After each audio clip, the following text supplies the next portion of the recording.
Hi everyone, welcome to my channel the little kitchen. আজকে আমি বানাবো দই ইলিশ। চলুন তাহলে বানিয়ে ফেলি। এখানে নিয়েছি ছোট সাইজের গোটা ইলিশ মাছ, আর নিয়েছি বেশ অনেকগুলো কাঁচা লঙ্কা, আদা, আর লাগবে টক দই। কাঁচা লঙ্কা আদা আমি একসাথে বেটে নেব। এবার একটি বাটিতে 1 কাপ টক দই নিয়েছি। এর মধ্যে আদা বাটা, কাঁচা লঙ্কা বাটা দিয়ে দিলাম, আর দিয়ে দেবো লবণ। এবার খুব ভালোভাবে ফ্যাটাবো। 3-4 মিনিট কন্টিনিউ আমি ফ্যাটাবো। কোনো জল আমি ইউজ করব না। একটা স্মুথ ব্যাটার তৈরি করতে হবে। হয়ে গেছে। এবার মাছগুলো কড়াইতে পরপর আমি বসিয়ে নেব। এখানে কিন্তু গ্যাসের ফ্লেম আমি অফ রেখেছি।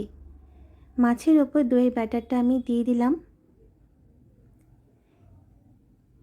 এর ওপর কাঁচা সর্ষের তেল, বেশ খানিকটা কাঁচা সর্ষের তেল আমি দিয়ে দেব।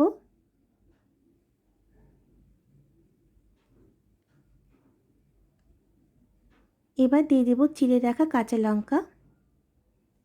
ইলিশ মাছ রান্না করতে বেশিক্ষণ সময় লাগে না, আর ইলিশ মাছ বেশি ঘাঁটতেও হয় না, ভাপেই তৈরি হয়ে যায়। এবার আমি গ্যাসের ফ্লেম অন করে দেব আর ঢেকে দেব।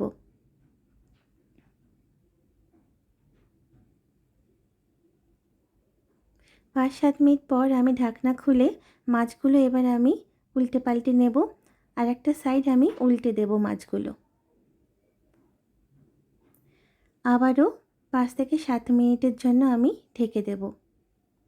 ঢাকনা খুলে দেখুন কি সুন্দর কালারটা চেঞ্জ হয়েছে। দেখতেও ভালো লাগছে, আর খুব সুন্দর গন্ধ বেরিয়েছে। আর একটু জলটা শুকাবে, তারপরে আমি নামিয়ে নেব।